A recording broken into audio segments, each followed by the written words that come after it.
I'll try to be quick with what I want to say. I think I'm one of the only members from Lockport here. Kind of statement, kind of crush it and mix them together.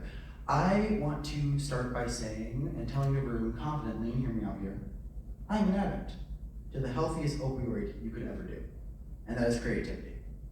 I stand here at 19 years old in a community in Lockport, and I know Niagara Falls has its own issues with what I'm about to say too, with our homelessness crisis, with our drug abuse crisis, something I have had the pleasure and also the trauma of helping out with and observing.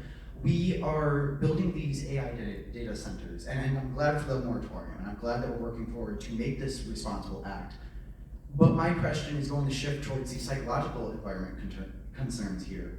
Can we say these are really beneficial? My generation can't get a job, so we're moving towards creativity. generative AI is for creativity.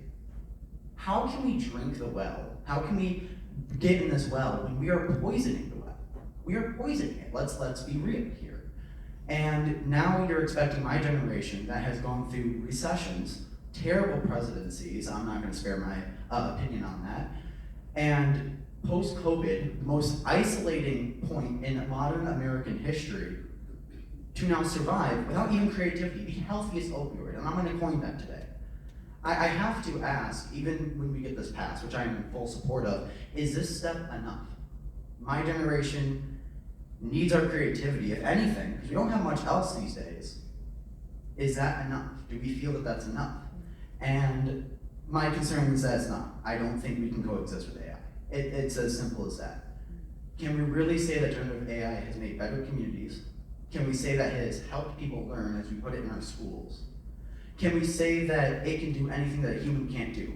The only difference I see is that it helps us do it faster, and I can write a book in a week if I'm focused, so that's saying something. So my question is, the finesse it down. Do we think this is enough as a panel? And also, additionally, for our senator exclusively, when can I see you in Lockport?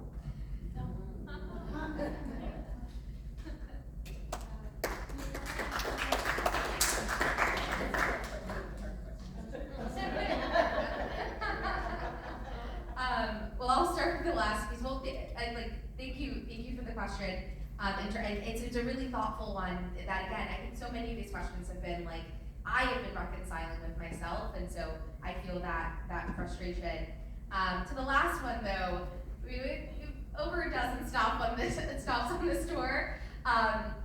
Maybe on the next tour, but this one, tomorrow morning, we're going to be actually at the Tonawanda Seneca Nation meeting with our council to talk more about how to build with our Indigenous neighbors and brothers and sisters. We're going to go to the Finger Lakes, to Ithaca, to Lansing, to the Hudson Valley, to Albany. So next one.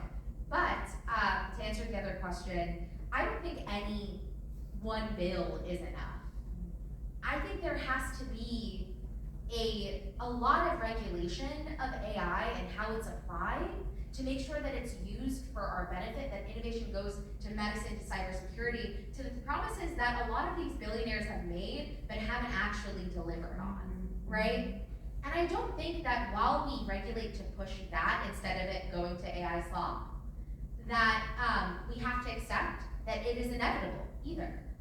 That suddenly we all have to use it, that it has to be in every classroom and every product, that we have to, allow our data to be continued to be taken and trained off of. So I think there's an immense amount of opportunity, and this is why this room is so important and why you are so important, and why really this panel, I will just say, sharing the stage with incredible women who have been doing the work has been an honor for me to be a panel in this room. Because I'm sitting here, and I love my job, and I think government needs to do its job, and more, it needs to do its job a lot more these days than ever. I'm getting ideas for what a positive vision is, what we actually need, what we want to see for our future, for our state, and for the next generation or 7 generations to come. And it's that type of conversation that's going to let me and others go back to Albany and actually make that happen. So thank you for giving us this positive vision, because it's not just what we're against, it's really what we're fighting for. So.